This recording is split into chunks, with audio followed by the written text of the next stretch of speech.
Welcome to my YouTube channel MCA Shiksha. मेरा नाम है शिवानी जैन और आज हम एमसीएस 211 की वीडियो लेक्चर सीरीज नंबर 4 पे हैं, यूनिट नंबर 2 पे।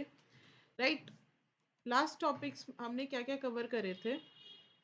मैंने अपनी लास्ट वीडियोस में इंट्रोडक्शन कवर कर लिया है, some useful mathematical function and notation cover कर लिए, सम्मिशन क्या होता है, प्रोडक्ट क्या होता है, फंक्शंस क्या होते हैं, लॉगरिथम्स क्या होते हैं, ये सारी चीज़ें मैंने लास्ट वीडियोस में अपनी कवर करी थी। मैथमेटिकल एक्सपेक्टेशंस क्या होती हैं, क्या चीज़ें हम लोग आगे इसमें पढ़ते हैं, ये सारी चीज़ें हमने डिस्कस करी हैं। प्रिंसिपल ऑफ मैथमेटिकल इंडक्शन जो मेरी लास्ट वीडियो गई है उसके अंदर मैंने यही समझाया, principle of mathematical induction. Hopefully आप लोगों को वो समझ आई होगी। नहीं समझ आई हो ना तो आप कमेंट सेक्शन में बता सकते हैं, मैं दोबारा से एक अलग से वीडियो बना के आपको सोल्यूशन प्रोवाइड कर दूंगी, जो उसमें मैंने क्वेश्चन 2 दे रखे हैं। बुक के ही क्वेश्चन है वैसे तो वो, बट आप अगर अपने आप से सॉल्व करेंगे तो ज़्यादा बेटर रहेंगे, वरना मैं उन्हें एक्सप्लेन कर दूंगी नेक्स्ट वीडियो में। कोई बात नहीं है, आप मेरे को बता दीजिएगा कमेंट सेक्शन में। आज का हमारा टॉपिक जो रहेगा ना वो रहेगा एफिशिएंसी ऑफ एन एल्गोरिथम। ज़्यादा बड़ा टॉपिक नहीं है, बट मैं आज इस वीडियो में सिर्फ यही टॉपिक कवर करूँगी, क्योंकि जो नेक्स्ट टॉपिक है ना वो थोड़ा सा ज़्यादा लेंदी है। इसके अंदर थ्योरम्स है, इसके अंदर हमारे नोटेशंस के बारे में है, जो कि ऑलरेडी मैंने इंट्रोडक्शन में बता रखा है, फिर भी थोड़ा सा ओवरव्यू मैं अच्छे से इसमें दूंगी। ठीक है, इसलिए मैं ये वाला टॉपिक नेक्स्ट वीडियो के लिए रख रही हूँ। तो आज हम लोग पढ़ेंगे एफिशिएंसी ऑफ एन एल्गोरिथम। और हाँ, नोट्स के लिए ना आप ऐसे मेरी ये स्लाइड्स को ना बैठे बैठे आप लिख सकते हो, मतलब आप ऑब्वियसली बात है, जब वीडियो देख रहे हो तो आपको ये सारी चीज़ें उसमें मिल जाएंगी। तो आई वुड रिकमेंड कि आप इन्हें देख लो और लिख लो, ताकि आपके नोट्स अच्छे से बन जाएं, क्योंकि पेपर में लिखते टाइम ही हमें प्रॉब्लम ज़्यादा होती है, दैट्स वाई। बाकी अगर चाहिए आपको तो मैं ये वीडियो लेक्चर सीरीज जब खत्म हो जाऊंगी तो मैं उसमें डाल दूंगी, कमेंट सेक्शन में डाल दूंगी, आप वहाँ से डाउनलोड कर लेना।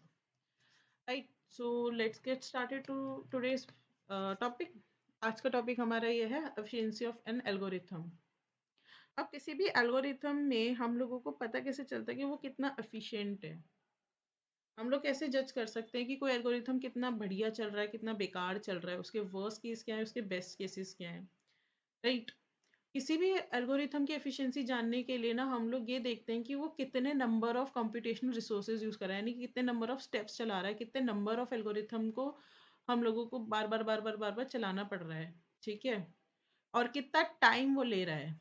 राइट, कि अगर हमें कोई डिजायर रिजल्ट चाहिए तो उसको कितना टाइम लग रहा है उस डिजायर रिजल्ट को देने में।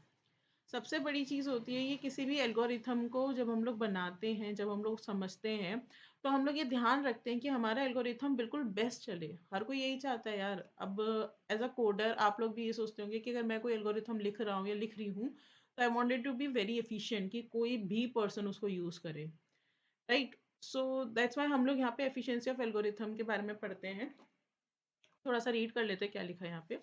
The efficiency of an algorithm defines the number of computational resources used by an algorithm and time taken by the algorithm to produce the desired result. Desired result मतलब हमारे अपने हिसाब से हमें जो रिजल्ट चाहिए, जो आउटपुट चाहिए, उसके लिए हम जो एल्गोरिथम यूज कर रहे हैं वो कितना टाइम ले रहा है, कितनी बार उसके स्टेप्स रिपीट हो रहे हैं, किस तरीके से वो कंप्यूट कर रहा है चीज़ों को। उस बेसिस पे हम लोग डिसाइड करते हैं कि वो एल्गोरिथम कितना एफिशिएंट है, कितना एफिशिएंट नहीं है। Right? An algorithm which takes few resources and computes results in a minimum time for a problem, then that algorithm is known as efficient.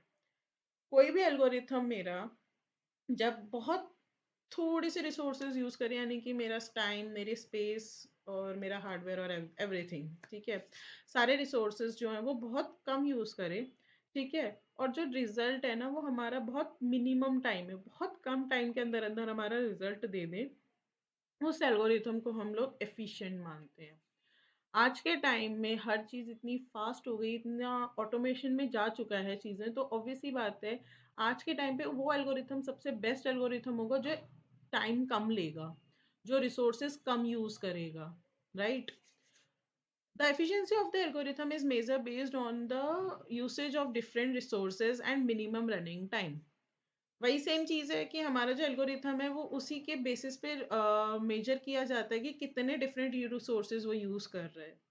ठीक है, अब जैसे एक एग्जांपल लेके मैं यहाँ पे थोड़ा सा समझाती हूँ। आप लोगों ने बाइनरी सर्च, लीनियर सर्च, ये सारे एल्गोरिथम्स के बारे में पढ़ा तो होगा ही। अगर आप BCA या फिर आपने कभी कंप्यूटर या C++ ले रखी होगी या C भी ले रखी होगी, जो भी लैंग्वेज आपने पढ़ा होगा, उसके अंदर एल्गोरिथम्स के अंदर हम लोग लूप्स चलाते हैं, राइट। तो उस एल्गोरिथम के लिए हमारे पास क्या क्या रिसोर्सेज हमें चाहिए? ऑब्वियस ही बात है, इनपुट चाहिए हमें उसके लिए, ठीक है। इनपुट के अलावा हम लोगों को उसको मेमोरी देनी पड़ेगी, कितना स्पेस वो कंज्यूम कर रहा है, कितना टाइम ले रहा है।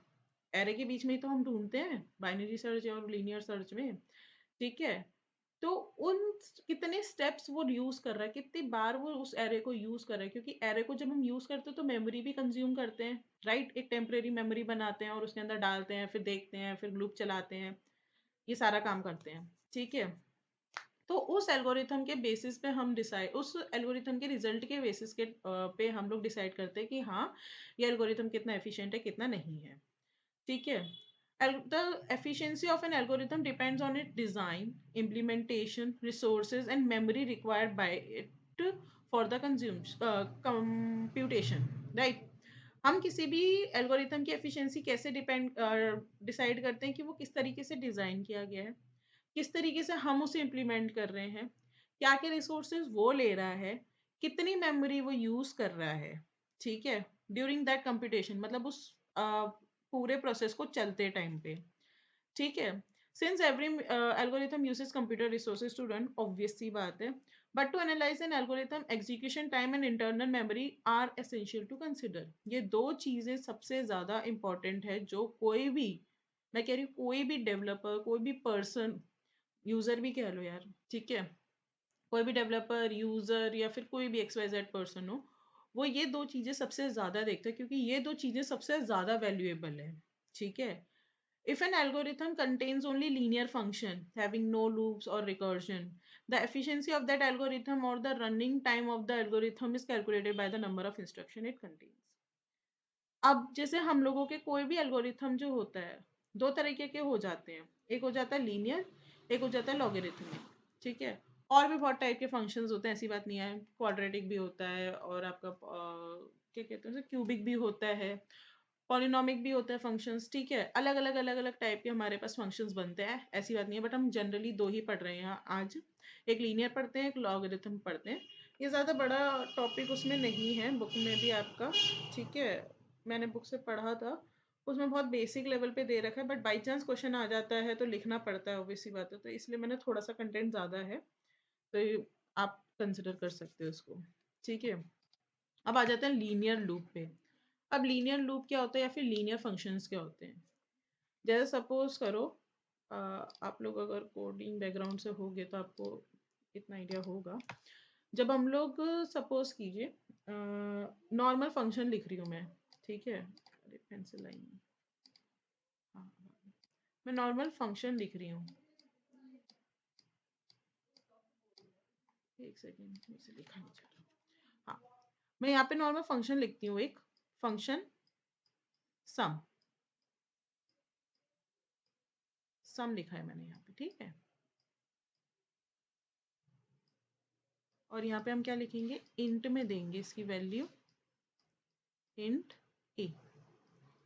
सपोज करो मैंने ये फंक्शन लिखा है, मैंने एक वेरिएबल माना है where X equals to A plus A को मैं दो बार प्लस कर रही हूँ बस, ठीक है। तो यहाँ पे अगर मैं लीनियर फंक्शन या फिर लीनियर उसके बारे में बात कर रही हूँ, तो लीनियर में मतलब क्या है, यहाँ पे कोई लूप नहीं है, ठीक है। ये लीनियर लूप अलग चीज़ है, ये मैं बाद में एक्सप्लेन करूंगी, पहले लीनियर फंक्शन बता देती हूँ क्या होता है, ठीक है। यहाँ पे कोई लूप नहीं है, यहाँ पे कोई रिकर्जन, रिकर्जन का मतलब ये कि ये सम को बार बार बार बार बार बार बार बार कॉल नहीं कर रहा है, ठीक है। यहाँ पे सिर्फ सिंपल सा एक काम हो रहा है, आपने फंक्शन बना रखा है सम, जिसमें आप पैरामीटर दे रहे हो ए और वेरिएबल दे दिया है एक्स, ए प्लस ए, ठीक है। कितना स्टेप हुआ यहाँ पे, वन स्टेप हुआ। तो यहाँ पे अगर हम देखेंगे ना इसकी टाइम कॉम्प्लेक्सिटी, तो इसकी टाइम कॉम्प्लेक्सिटी होगी बिग ओ एन, क्योंकि एक सिंगल फंक्शन है, ओ सॉरी एक सिंगल इंस्ट्रक्शन है, एक सिंगल लाइन ऑफ कोड है मेरे पास यहाँ पे, ठीक है। अगर मैं यहाँ पे इसकी जगह पे सपोज कर लेते हैं, अगर मैं यहाँ पे कंडीशन लगा दूं, इफ ए मॉड 2 इक्वल्स टू 0। तो आपका जो वेरिएबल एक्स मैंने यहाँ पे मान लिया, सपोज कर ले रहे हैं, एक सेकेंड, यहाँ पे मान लेते हैं वेर एक्स, एक वेरिएबल मान लिया है एक्स। इफ कंडीशन बोल रहे हैं कि जो ए की वैल्यू है मॉड 2 इक्वल्स टू 0 हो, तो जो एक्स की वैल्यू क्या हो, 2 प्लस ए हो, सपोज कर ले रहे हैं, ठीक है। और वरना क्या हो, वो खुद से ही प्लस हो जाए। एल्स में हम लिख देते हैं X is equals to A plus A, ये मैंने एल्स लिख दिया। बहुत ज़्यादा गंदा कोड नहीं लिख दिया मैंने, ये मैंने यहाँ पे लिख दिया, ठीक है। तो अब देखो यहाँ पे क्या हो रहा है, अब मैंने क्या करा, लाइन ऑफ कोड बढ़ा दिया, ठीक है, मगर यहाँ पे मैंने अभी भी कोई लूप यूज़ नहीं करा, कोई रिकर्जन यूज़ नहीं करा, सिंपल कंडीशनल स्टेटमेंट्स लगा रखी हैं, ठीक है। 1 2 3, मतलब यहाँ पे हम ना एक्स की वैल्यू 0 दे देते हैं, ये ऐसे डिक्लेयर नहीं करने देगा, एक्स इक्वल्स टू 0, ठीक है। अब यहाँ पे ये 1 2 3 4 5, 5 लाइन्स ऑफ कोड हो गया। ऐसे गिनते नहीं है कंडीशनल स्टेटमेंट में, या तो ये ट्रू होगा या तो ये ट्रू होगा, तो यहाँ पे 5 नहीं, यहाँ पे हम लोग गिनेंगे 1 2 3, 3 स्टेप्स गिनेंगे, बट हाँ पूरा एग्जीक्यूट होगा, इसलिए अभी आप 5 मान लेते हैं, ठीक है। तो ये आपका ना लीनियर फंक्शन हुआ बेसिकली, यहाँ पे आपने एक लीनियर कोड लिखा है जिसमें कोई लूप नहीं यूज कर रहे, कोई रिकर्जन यूज नहीं कर रहे, या फिर कोई ऐसी चीज यूज नहीं कर रहे जिसकी वजह से हम लोग है ना कहीं फंस जाए। सीधा सीधा चला जाएगा, बिल्कुल सीधा सीधा ऐसे ही जाएगा, ऐसा तो नहीं घूमता रहेगा घूमता रहेगा घूमता रहेगा, राइट। तो इसे लीनियर फंक्शन कहते हैं, और इनकी हमेशा हमेशा कह रही हूँ, लीनियर फंक्शन की time complexity big O N होगा, ठीक है, ये याद रखना, एक टिप है कि कुछ भी कह लो, ठीक है। तो ये हो गया हमारे लीनियर फंक्शंस, लीनियर, मेरी राइटिंग बहुत गंदी आ रही है इससे, फंक्शंस, ठीक है। ये फंक्शन ये वाला नहीं है, ये तो कोडिंग वाला फंक्शन है, ये मेरे को कॉन्सेप्ट समझाना था, इसलिए मैंने एक फंक्शन लेके समझा दिया, मेथड मान लो, फंक्शन मान लो, कुछ भी मान लो, ठीक है। इसको हम पूरे को लीनियर फंक्शन कहेंगे जब हम इसकी टाइम कॉम्प्लेक्सिटी कैलकुलेट करते हैं, तो या फिर एफिशिएंसी कैलकुलेट कर रहे हैं इस पूरे एल्गोरिथम की, समझ गए। और मॉड का मतलब यहाँ पे होता है कि जब हमारा रिमाइंडर बचे वो 0 वो, ठीक है, यानी कि सपोज करो मैंने ए की वैल्यू 4 दे दी, अगर मैं इसको 2 से डिवाइड करूंगी ना, तो 2 आ जाएगा यहाँ पे, 4 माइनस 0, तो यानी कि ये वाली कंडीशन ट्रू होगी, अदरवाइज ये वाली ट्रू होगी, ठीक है। अब आ जाते हैं लीनियर लूप पे। लीनियर लूप्स क्या होते हैं, पहले मैंने इसको थोड़ा सा छोटा कर दूँ, ये बहुत बड़ा चल रहा है। लीनियर लूप क्या होते हैं, अब लीनियर लूप हमारे, एक सेकंड, लीनियर लूप्स हमारे क्या होते हैं, ये लूप ऐसे लूप होते हैं जिसमें सिर्फ सिंगल स्टेटमेंट एग्जीक्यूट हो रही है, ठीक है, सिंगल लूप एग्जीक्यूट हो रहा है, ठीक है। Loop statement execute when the loop controlling variable either increase by adding some constant और subtracting by some constant and satisfy the given condition. यानी कि यहाँ पे जो सिंपल सा लूप चल रहा है वो इस तरीके से चल रहा है, आई प्लस प्लस, पहले एक एक करके पढ़ते हैं। फॉर लूप लगा रखा है यहाँ पे मैंने, I equals to 0, I is less than 50, 50 से कम होना चाहिए, और आई प्लस प्लस हो रहा है, यानी कि आई प्लस 1, ये सबने पढ़ा है, ठीक है। तो कह क्या रहा है, लीनियर लूप वो लूप होते हैं जिसमें आई सिर्फ प्लस हो रहा हो या फिर माइनस हो रहा हो, ठीक है। जैसे इसमें प्लस हो रहा है, ऐसे ही मैं एक और लूप लिख देती हूँ, फॉर जे इक्वल्स टू 0, 0 मान ले रहे हैं, ठीक है, और जे की वैल्यू 100 से कम हो, नहीं रुक जाओ, माइनस का केस बता रही हूँ ना मैं, तो सॉरी, एक minute,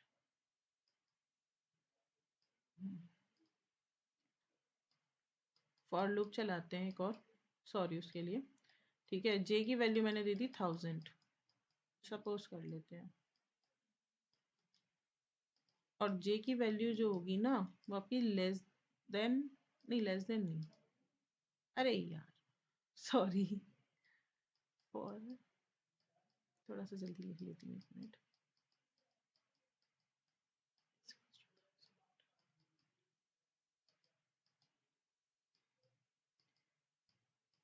J is greater than 0, 0 से बड़ा होगा, ठीक है। और जो जे है ना वो माइनस माइनस हो रहा है, माइनस माइनस हो रही है, ठीक है, माइनस माइनस, और कुछ एग्जीक्यूशन हो रही है यहाँ पे, कुछ स्टेटमेंट चल रही है, ठीक है। मैंने क्या लूप लिखा है, जे इक्वल्स टू 1000 है, जे की वैल्यू 0 से बड़ी होनी चाहिए, और जे माइनस माइनस हो रहा है, ठीक है। तो सिंपली जे माइनस यहाँ पे 1 हो रहा है, और यहाँ पे आई प्लस 1 हो रहा है, ठीक है।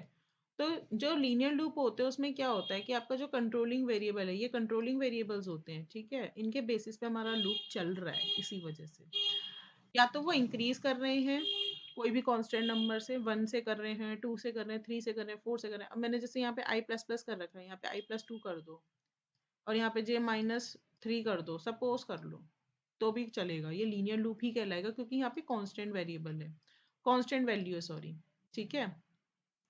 By a constant and satisfy the given condition, इस कंडीशन को ये जब तक सेटिस्फाई कर रहा है तब तक ये लीनियर लूप है। अब जैसे यहाँ पे 50 लूप है ना, 50 इज द लूप फैक्टर, यहाँ पे 50 टाइम तक चलेगा ना, इसीलिए तो हम जानते हैं कि इसकी एफिशिएंसी क्या होगी, और प्रोग्राम जो होगा वो directly proportional to the number of iteration of the loop, यानी कि हमें अच्छे से पता है इसकी एफिशिएंसी क्या होगी, कि भाई ये चलेगा 50 बार, चाहे कितनी बार तुम देख लो, कोई भी इनपुट दे दो, कुछ भी दे दो, ये चलेगा कितनी बार, आपका 50 बार ही चलेगा। इसे मतलब नहीं है कि तुम कोई भी इनपुट दो, कुछ भी दो, इसलिए इसकी जो वैल्यू होती है वो एफ एन होती है, और मतलब function of N equals to N होता है, यानी कि इसकी वैल्यू हमेशा एन होती है, और इसकी टाइम कॉम्प्लेक्सिटी भी बिगो एन ही निकल के आती है हमेशा। क्यों? क्योंकि ये लीनियर है, ये एक सिंगल वेरिएबल के बेसिस पे लूप चल रहा है, ठीक है। इसे हम लोग कहते हैं कि लीनियर लूप, राइट। अब आ जाते हैं हम लोग, बहुत ज़्यादा टाइम हो गया, अब आ जाते हैं हम लोग लॉगरिथम वाले रूप पे, ठीक है। ये क्या हो रहा है, एक सेकेंड। अब लॉगरिथमिक लूप में क्या होता है, लॉगरिथम लूप में ये होता है कि हमारी जो एग्जीक्यूशन होती है ना, वो मल्टीप्लाई हो जाएगी या डिवाइड हो जाएगी, या इस तरीके की चीज़ें हो रही होती हैं। थोड़ा सा इसके बारे में पढ़ लेते हैं, समझ आ जाएगा। Above we have already learned about the linear loop. अभी हमने पीछे linear loop के बारे में पढ़ा. And we have seen the loop statement execution and loop controlling variable increment by adding some constant in it. If we combine or subtract some constant with the loop controlling variable, then the loop is called linear variable loop. इतना समझ आ जाता है अपन को, इतना मैंने अभी पीछे समझाया ही है। However, in logarithmic loop, logarithm loop में क्या होता है, जो लूप कंट्रोलिंग वेरिएबल होता है या तो वो मल्टीप्लाई होता है या फिर डिवाइडेड होता है किसी भी कांस्टेंट से, जीरो से नहीं होगा, ऑब्वियस सी बात है, जीरो से कभी नहीं होगा, जीरो से हो गया तो फिर वो काय बात का लूप, ठीक है। और हर एक इटरेशन में उस लूप की वैल्यू अलग तरीके से मैनिपुलेट होगी। कैसे? अब यहाँ पे एक एग्जांपल दे रखा है, ठीक है। यहाँ पे वेरिएबल ले रखा है आई, ठीक है, आई की वैल्यू कितनी दे रखी है, 1। अब जो आई है ना वो 500 से कम है या फिर 500 के बराबर है, और आई इंटू 2 कर रहे हैं, मल्टीप्लाई कर रहे हैं हम यहाँ पर, ठीक है। तो ऑब्वियस ही बात है ये लॉगरिथमिक लूप हो जाएंगे, ठीक है। मल्टीप्लाई करो या फिर डिवाइड करो, दोनों ही केसेस में इस तरीके से होगा, ठीक है। और ये लूप तब तक चलता रहेगा जब तक इसकी कंडीशन मैच होती रहेगी, ठीक है। लॉगरिथमिक लूप ना जनरली आपके नेस्टेड लूप में भी होते हैं, यानी कि फॉर लूप के अंदर जो फॉर लूप होता है ना उसके लिए भी होते हैं, ठीक है। जैसे हम एक फॉर लूप के अंदर, सॉरी लिखा नहीं जा रहा, एक फॉर लूप के अंदर सपोज करो एक दूसरा फॉर लूप चला दिया मैंने, ठीक है। ये हमारे ना लॉगरिथमिक लूप होते ही हैं, ठीक है। अब यहाँ पे ये वाले लूप के हम बारे में बात कर रहे थे, इस लूप में क्या हो रहा है कि जो आई की वैल्यू 1 दे रखी है और 500 तक जाएगा, और इसकी इटरेशन क्या होगी, आई इंटू 2, ठीक है। अब जैसे सपोज करो फर्स्ट इटरेशन में कितना हो गया, 2 हो गया, दूसरी इटरेशन में 4 हो गया, तीसरी इटरेशन में 5 हो गया, वो सॉरी 6 हो गया, 2 की पूरी टेबल चलती जाएगी, और तब तक चलेगी जब तक उसकी वैल्यू 500 के बराबर या 500 से कम ना हो, ठीक है। अब यहाँ पे जो इटरेशन होगी ये ध्यान रखने कम होगी एज कंपेरेटिवली टू दैट। अब अगर मैं डिवाइड करूंगी 2 को 500 से तो कितना वैल्यू आएगा, एक मिनट, अगर हम 500 को 2 से डिवाइड करेंगे, ये तरीका है निकालने का कि कितना इसकी टाइम कॉम्प्लेक्सिटी है, कितनी बार ये चलेगा। ठीक है, 24105 250 बार चलेगा। ठीक है, कितनी बार चलेगा? 250 बार। और इतना बेसिक से मैंने कैलकुलेशन के लिए डिवाइड किया है। ठीक है, 250 बार ये लूप चलेगा मेरा, क्योंकि इसकी वैल्यू हम मल्टीप्लाई बाय 2 कर रहे हैं। अगर मैं इसे डिवाइड बाय 2 कर रही होती, आई डिवाइडेड बाय 2, ठीक है, तो इसकी वैल्यू क्या हो जाती? इसकी वैल्यू डबल हो जाती। नहीं, डबल नहीं होती। If I is divided by 2 each time condition will satisfy that executed only 9 times, हाँ इसकी वैल्यू कम हो जाती। हम मल्टीप्लाई बाय 2 कर रहे हैं ना, तो इसकी वैल्यू 250 आ रही है, और अगर हम डिवाइड कर रहे हैं तो इसकी वैल्यू 9 टाइम्स हो जाती। मैं कंफ्यूज हो गई थी, सॉरी। ठीक है, एंड नॉट 500 टाइम्स। 500 टाइम्स और नहीं चलेगा। जो हमारी यहाँ पे कंडीशन होगी, जो हमारी यहाँ पे हम लोग जिस बेसिस पे उसको इटरेट करवा रहे होंगे, उस बेसिस पे उसकी वैल्यू बढ़ेगी घटेगी। ठीक है, तो ये होते हैं हमारे लॉगरिथमिक्स लूप, और वो होता है हमारा, वो हुआ हमारा लीनियर लूप। ठीक है, ये हमारा एफिशिएंसी ऑफ एल्गोरिथम का आज टॉपिक खत्म हो गया। ज़्यादा बेस बहुत बड़ा टॉपिक नहीं है, बहुत मेजर टॉपिक नहीं है। हाँ, मैंने टाइम लगा लिया इसको समझाने में, क्योंकि ये बहुत बेसिक टॉपिक है। और एज एन डेवलपर भी अगर आप आगे बढ़ोगे, या फिर एज अ कोडर भी आप आगे बढ़ोगे ना, तो आपको ये बेसिक चीज़ें आनी चाहिए। ठीक है, that's why I took some time. So thank you for watching my video. Hopefully आप लोगों को ये वीडियो पसंद आई हो। प्लीज़ मेरी वीडियोस को लाइक कर दीजिए, और हो सके तो मेरे चैनल को सब्सक्राइब कर दीजिए। इससे मुझे बहुत मोटिवेशन मिलती है, ताकि मैं आगे और नई नई वीडियोस बनाऊँ। Okay, and for the notes, आप हो सके तो मेरी वीडियोस जब मैं पढ़ा रही हूँ उसी टाइम पे आप लिख लेंगे तो ज़्यादा सही रहेंगे। अदरवाइज मैं ऑब्वियसली बात है, लेक्चर सीरीज खत्म होने के बाद मैं डाल ही दूंगी। ठीक है, so thank you, bye bye.